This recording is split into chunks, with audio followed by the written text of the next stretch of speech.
Here we are back again, our next lesson. Hopefully you're getting these terms and you're catching on to what's going on.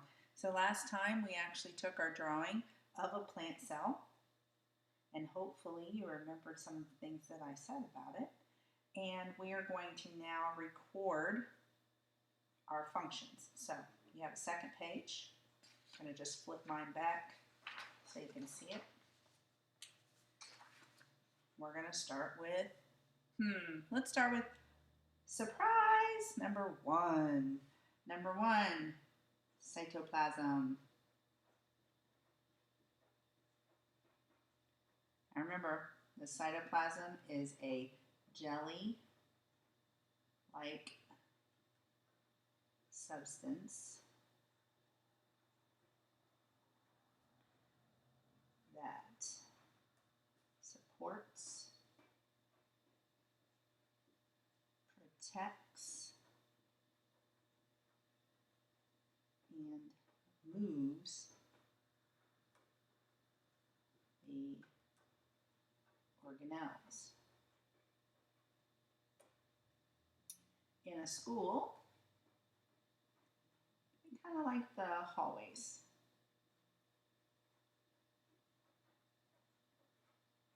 Hallways kind of direct people where to go. They also give structure to the school. They block off different areas. So a hallway would be kind of like cytoplasm in its function, not necessarily how it looks. It'd be kind of cool though if our hallways were full of jelly.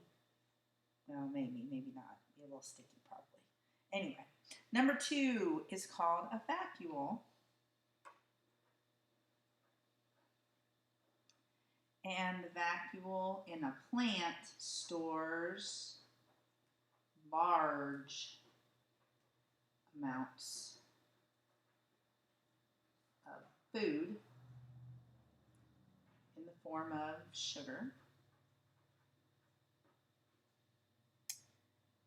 and water.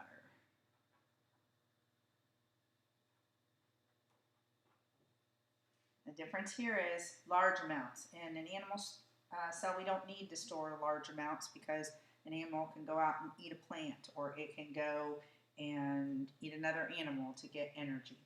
Plants don't have that, so they have to store it so that when they can't get it, they can't make it, they actually have it stored.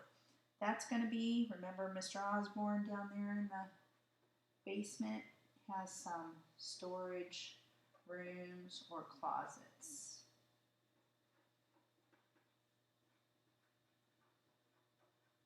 It's where we put all of our things that we need in order to function, would be in the storage room. Next, we have our wonderful nucleus. Kind of the brains of the outfit. It knows what's going to happen. It's going to control everything that goes on in the cell. So it controls all cell activities. And in a school, we'll be talking about the main office or the principal.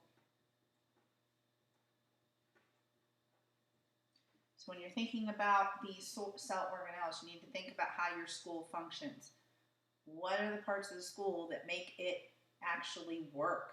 It stays functioning. If you take some of these things away, things don't go as well as they should. If we didn't have a place to store things, then we would often run out, and then we wouldn't be able to function very well. If we didn't have hallways, it might get a little bit crazy, kind of like a weird fire drill where everybody's running around like they have no idea where they're going or what they're doing, which happens quite a lot, unfortunately. Anyway, number 4 is the mitochondria. The mighty mitochondria. Almost forgot how to spell that. And the mitochondria breaks down sugars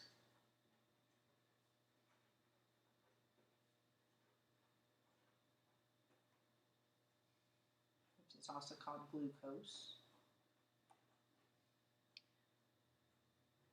to provide energy to the cell. That's why we like to call it the powerhouse.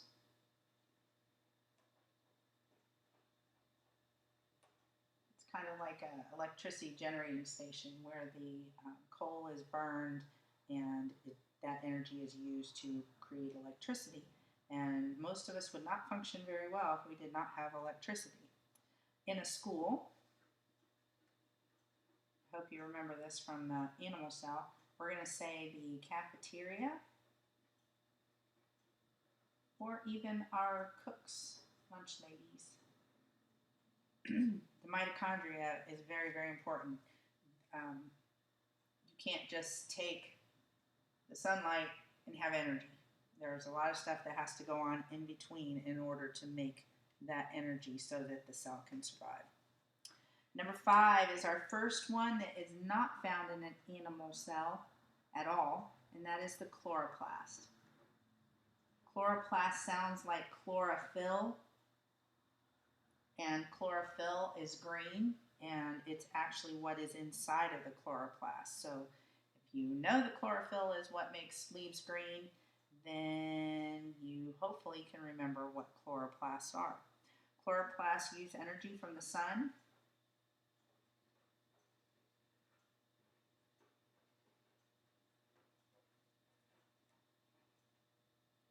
through photosynthesis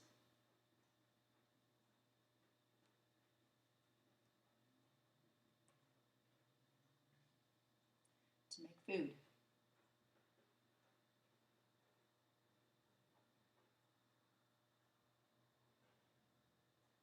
And oxygen. What's funny is that the oxygen is kind of the byproduct of making the food. It's kind of its waste, which is kind of weird because we really, really, really need that oxygen. That's why one of the reasons we rely so much on plants. Not only do we get energy in the form of sugars from plants, but we also get oxygen from them. So it is plants are extremely vital to the survival of animals. In a school, we don't have any of these yet. Maybe in our new school we might, but a solar panel. Solar panels take the sun's energy, collect it, convert it into a kind of energy that can be used for electricity. So that is what, the bell rang. Sorry guys.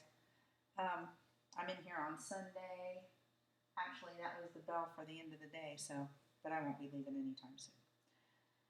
Now we're moving on to the cell wall. If you remember correctly, animal cells, did they have one or did they not? I hope you said they did not. Cell walls are found in plant cells, but not in animal cells. And they provide support and protection for the cell.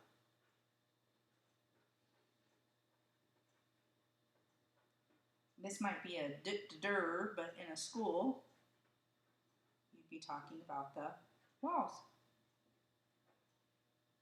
Support, so we have different floors and different rooms, and also protection from elements, animals, whatever is going on.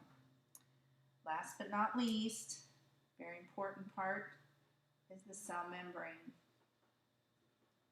And the cell membrane is found on the inside of the cell wall in plant cells. So you have the cell membrane, and then on the outside of that you have the cell wall. If there was no cell membrane, things could move into and out of the cell wall without too much difficulty. But with the cell membrane, it still controls what's allowed to come in. Kind of like a checkpoint, I guess you'd say. And that is, its job is to control the movement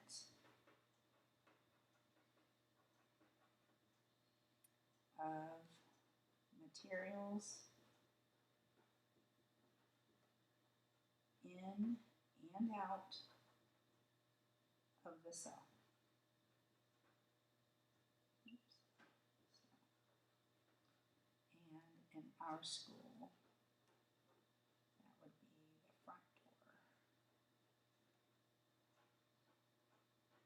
very important that you do your best to keep the bad stuff out and let the good stuff in. Doesn't always work perfectly, but it's very important to at least try to make that happen. All right, make sure that you study these things.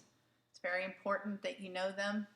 You will have exit tickets that you need to answer. You need to get a perfect score before you move on to the next lesson. So make sure that you're studying first, quiz each other, work on them, take your exit ticket. When you're ready, you can move on to the next one. I miss you guys.